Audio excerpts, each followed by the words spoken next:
303 area code. Who's this? Where are you calling from? Oh, shit. This is Ari. I'm calling from Seattle, actually. This is a Denver area code, though.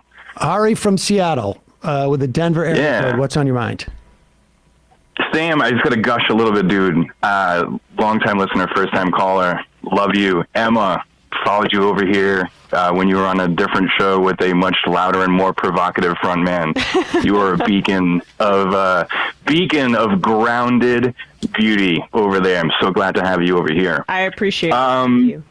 Yeah, absolutely. I'm not going to be as entertaining as that last chuckle fuck who was just like a roulette wheel of stupidity. But I do have a question. There's a couple of little points that I like to debate that kind of, I guess, call back to that guy where it's, he was saying stuff about Social Security and it's not going to be around, blah, blah, blah, blah, blah. The system wasn't designed, for what we have now. I like to debate with my friends and whatnot and apply that same kind of logic to voting. And here's kind of like the elevator of it.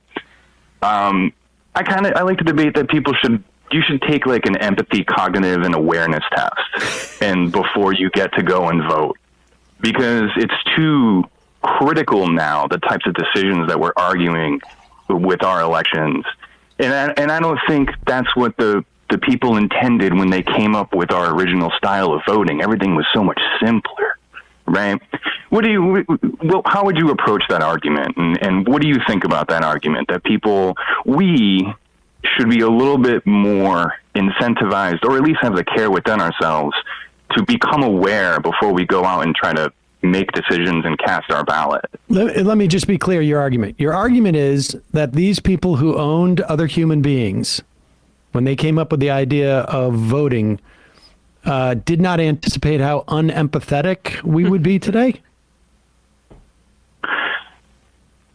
Appreciate I'm not the call, sure if my that man. was maybe Appreciate the call. I mean, honestly, that's it. I mean, like, first of all, you can't encumber voting in that way. Obviously, you can't.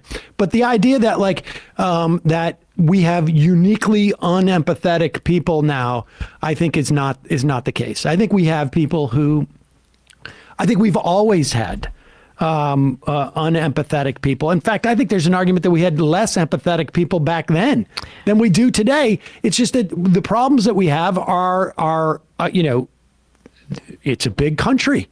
And I think there's certain segments of the population that exist under certain ideologies that are, maybe never reachable, but other segments of the population that are reachable if we do a better job, that if we're able to convince politicians to step up to the needs of people, as it is. But I don't think curbing voting is the right way to go on any terms. But I also just don't accept the premise that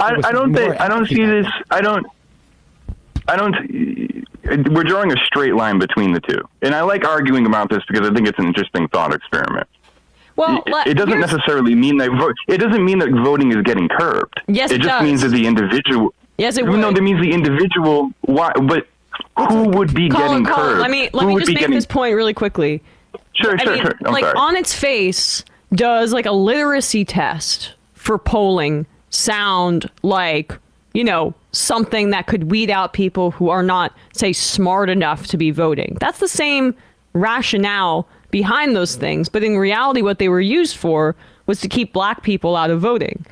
Any kind of system like this that limits democracy in any way and doesn't expand it is always going to be used against marginalized people no matter what.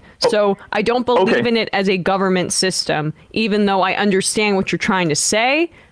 Just it should not, these kinds of barriers to voting should not exist. It should be as expansive as possible. Can I just alter something to see if you respond differently? There's two steps in what you just said. A, it's there, and then the misuse, the malalignment of the tool being there.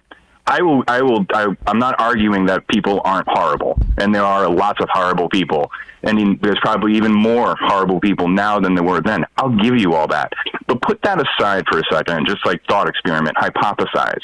If something like that was implemented, and not malaligned, just used generally. Like, yep, you got to come in, you got to make sure you can read and you know what you're going to be voting on, and everyone gets to do it.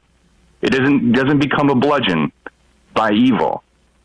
Would that be better or worse? Would we make better decisions or not? I don't think it would necessarily be terribly relevant, because I don't think that would necessarily change the candidates you get.